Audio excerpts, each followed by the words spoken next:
All right, so I'm working on a 194T here.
All right, so I'm working on a 194T here, and I want to replace this exhaust because I messed up and I put the port on upside down, so when it's on the saw, all the heat goes up right into your hand.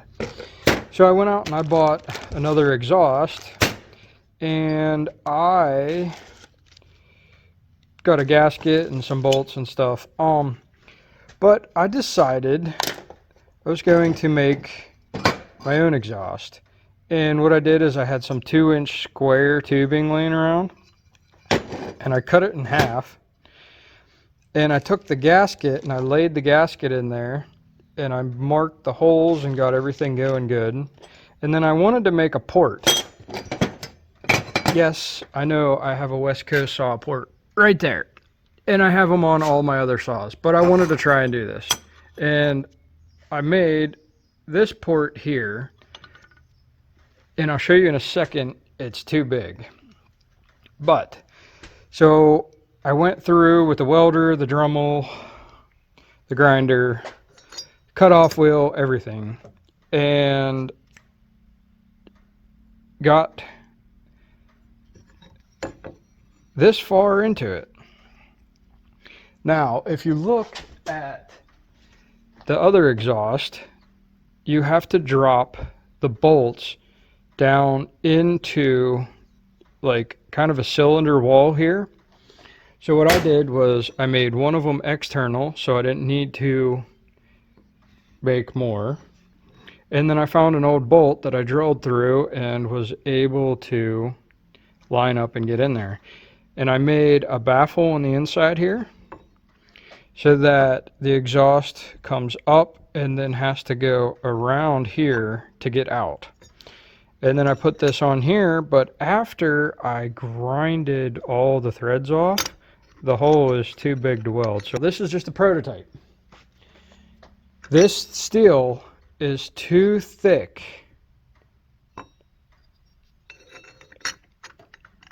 I want to try it. See if it helps at all.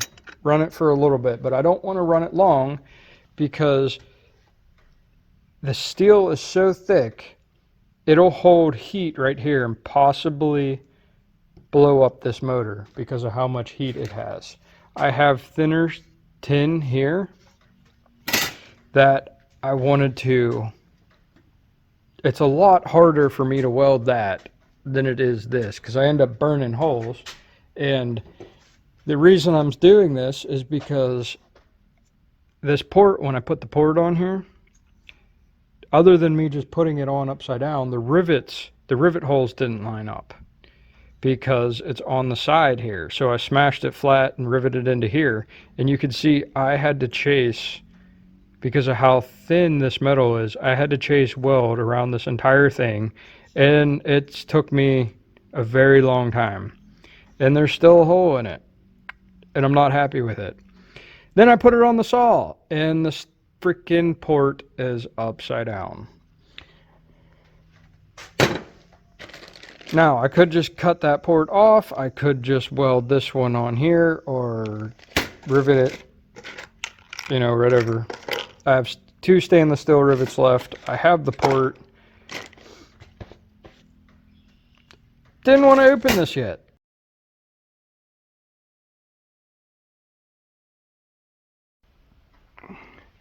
Alright, so when I ground this all out, there's a bunch of slack inside of there because this is the bolt that I used.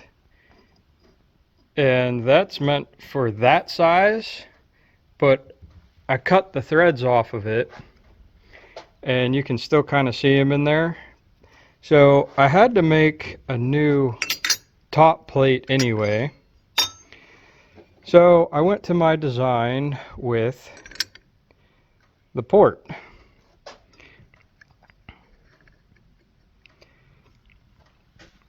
And I got that all welded up. Yes, it's ugly, but I still have to weld underneath of it. And that'll get all cleaned up once I'm done welding it. But instead of cutting it all out, I just drilled 4 holes in there, which those 4 holes actually equal more airflow than that original hole coming out of the exhaust. So at this point it's ready to be welded, but I can see light through it,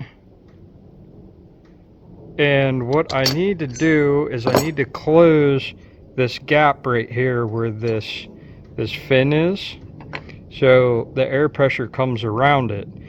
And to do that, I'm going to try and clamp it as tight as I can. And if that doesn't work, then what I'm going to have to do is I'm going to have to grind some of this off the back of here.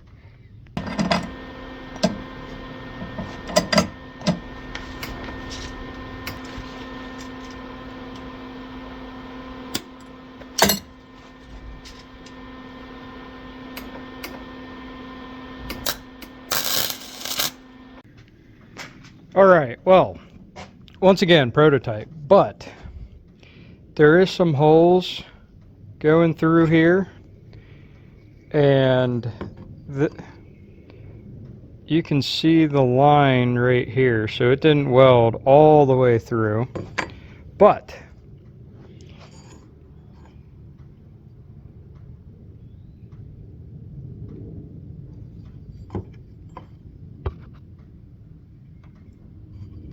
I think I'm going to clean up a little bit more because these edges are sharp. And once again, this piece was too big, so I just had to kind of make it work here.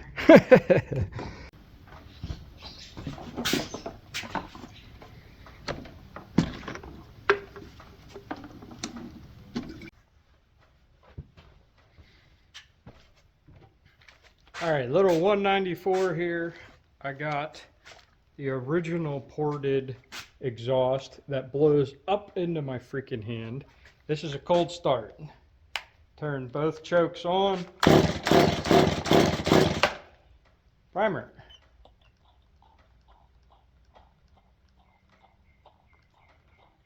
It was 100% empty.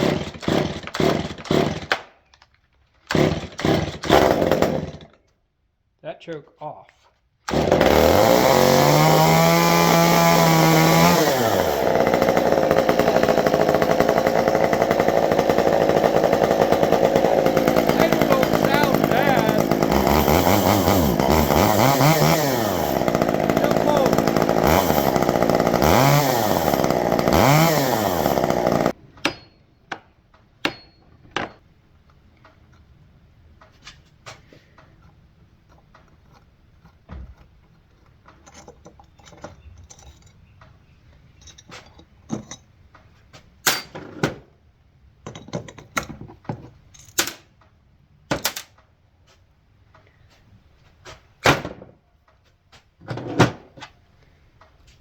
Oh, that's hot.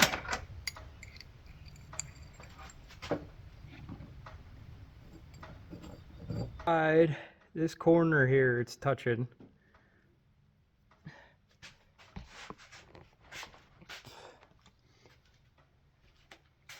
Hope for the best.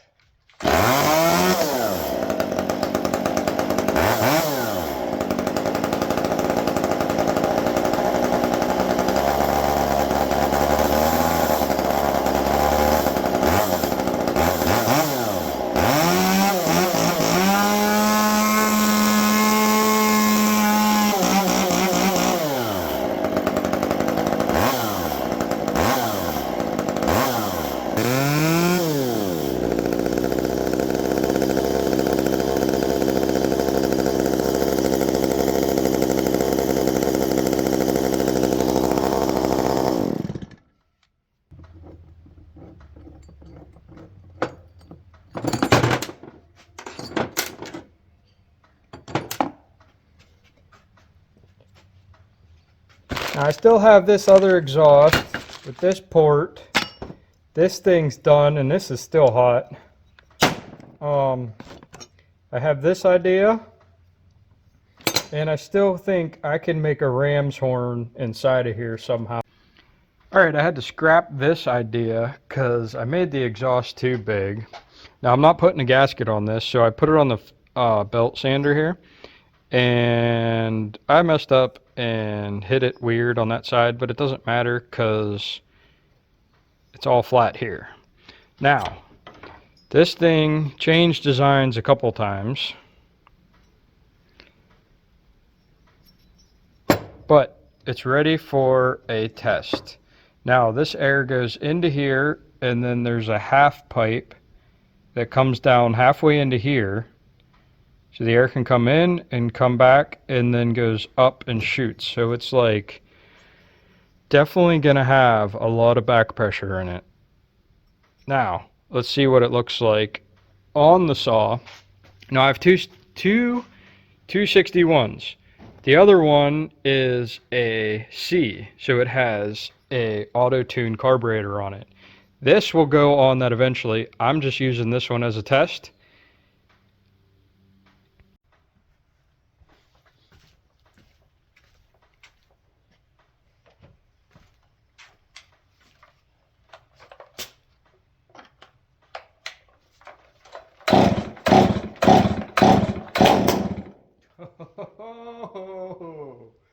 Uh-oh.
I spent a couple days moving the workspace around a little bit and got a better welding table there. But I finished the second 261 exhaust here. I spent a lot more time making everything square because this one kind of offsets this way and it's not perfect in here, whatever. So I tried this exhaust without this face cover on here, and it was obnoxiously loud. So I'm going to try with those two little ports on it. And I thought about doing one big one here, but I'm going to try it with two. I can always cut it off and do it again if I don't like it. But I did make it just a tad bit smaller to get these to fit in here. Now let's put this on the 261 and test it out. And I know it's not cleaned up as clean as this one is because it's going to come off the 61 and go on the 61M once it's all said and done.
To the thorax, and bam.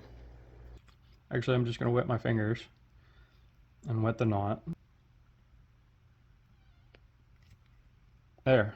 Everything's cinched up, nice and tight, and everything still slides. It's an alien!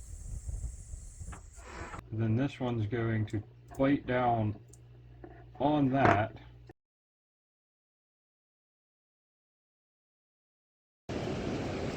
That's a nice one. Look at that. Oh, I lost it.